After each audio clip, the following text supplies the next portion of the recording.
Hi everybody, Shannon Petrovich with Therapist Talks. In this front row seat video, we'll take a deeper look at Johnny Depp. So many of you responded to my video about Johnny and Amber and said that you really related to Johnny and felt for him. Many said they felt validated that somebody like Johnny Depp could get drawn into an abusive relationship, not listen to people warn him about Amber, and stay and try for so long when it was obviously toxic and abusive. Again, my purpose in this and all my front row seat videos is to look at high profile people's lives in terms of what we can learn about ourselves. In this video, we'll focus on how the dynamics from a person's past can feed into a person getting drawn into an abusive relationship, can get them hooked, and can make them stay long past what's healthy or rational. A couple of questions for you. When it comes to getting into relationships, do you tend to choose a project and not a partner? Do you tend to spend a lot of time and energy watching, reading, and trying to manage your partner's emotions, moods, and needs? And did you have chaos or abuse in your home when you were growing up? Sadly, most of us would say yes to this last one.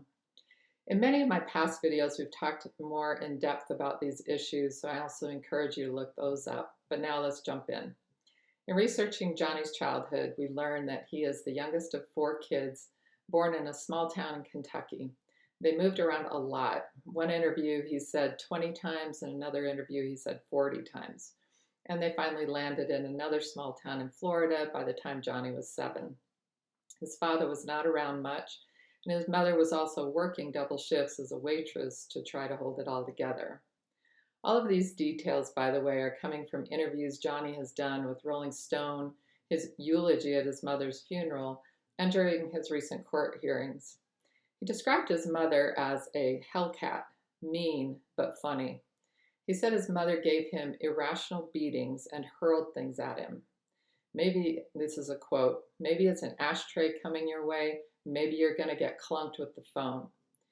He alluded to her own difficult childhood when he said she just did what her mother did when she was growing up.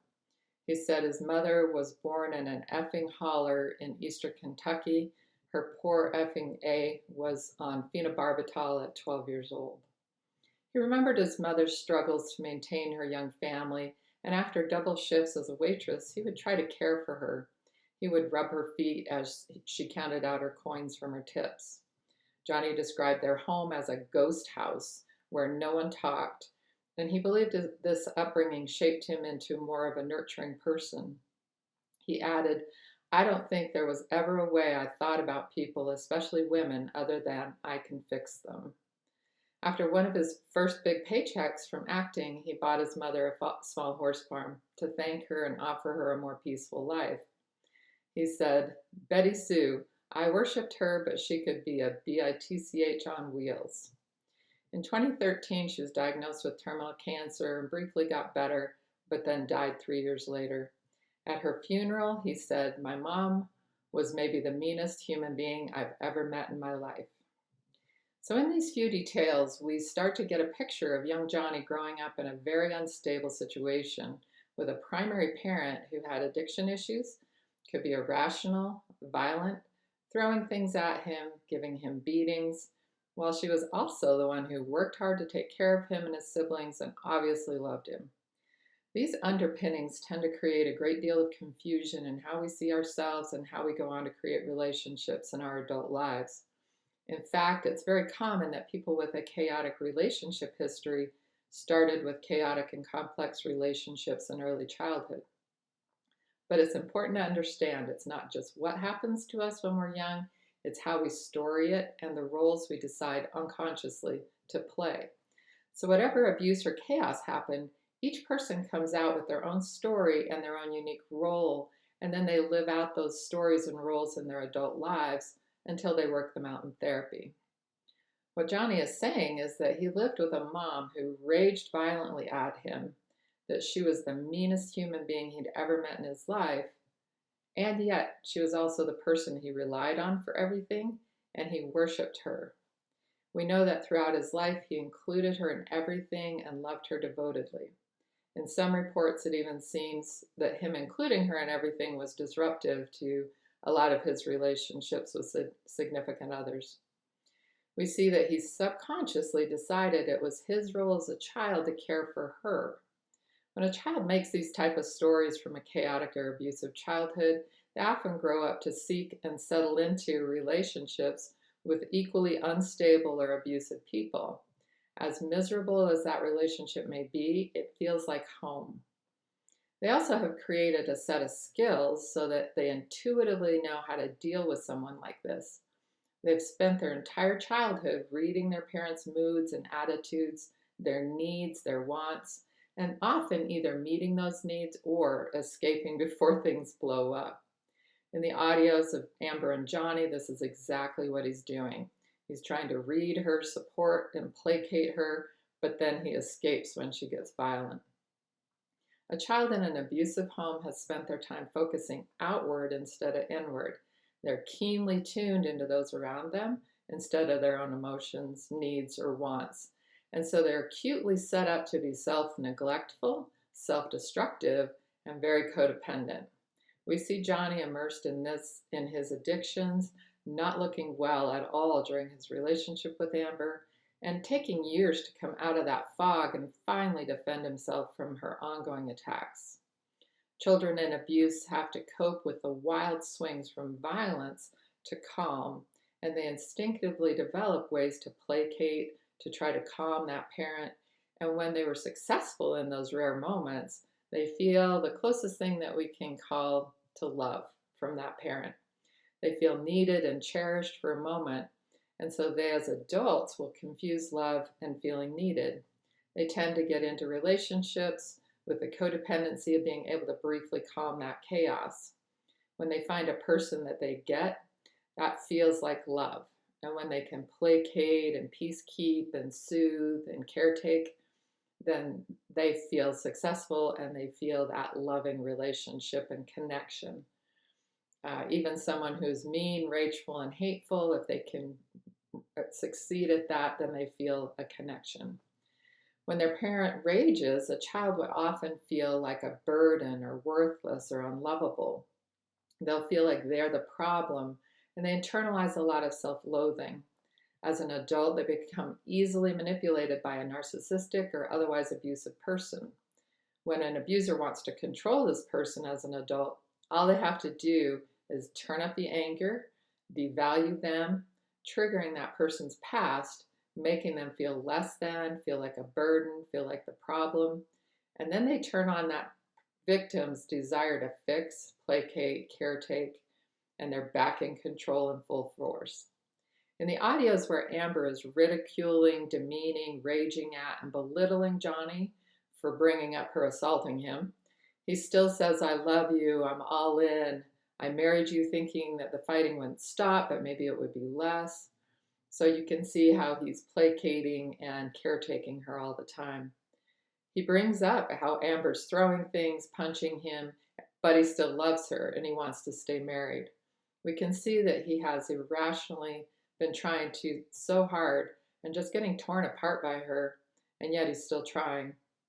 His childhood literally set him up to see this relationship as love until he finally got clear enough to see the abuse and control for what it really was.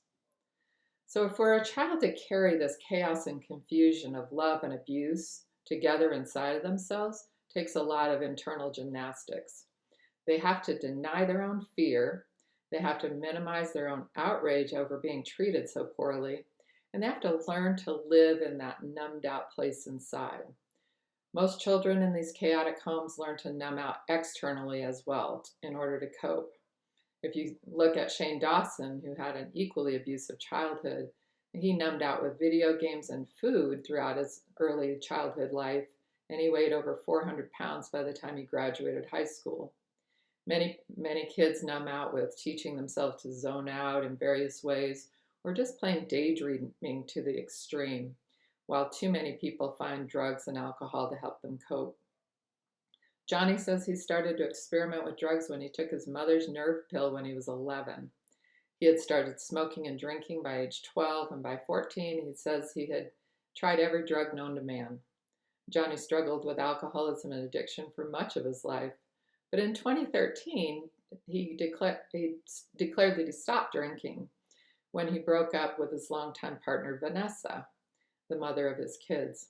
He said that he was definitely not going to rely on drinking to ease the things or cushion the blow of that situation, because that could be fatal. The reason that he did this was because he had children to consider. And he stated that having children gave him a real foundation and a strong place to stand in life, in work, and in everything. He said, you cannot plan the kind of deep love that results in children. He said, fatherhood was not a conscious decision, but part of the wonderful ride that he was on, and it was his destiny. In 2007, we see that he was a deeply devoted and loving father when his daughter was hospitalized in London due to an E. coli infection, and he stayed at the hospital for weeks.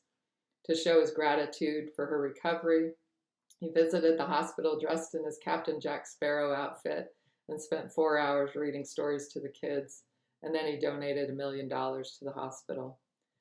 Johnny's own parents divorced when he was 15, and he took it really hard. So when he discusses his own breakup, he makes it clear his focus was on the kids. They've been incredibly understanding, incredibly strong throughout the whole ordeal, he said. And it's hard on every side, but the kids are the most complicated. The thing is, the kiddies come first.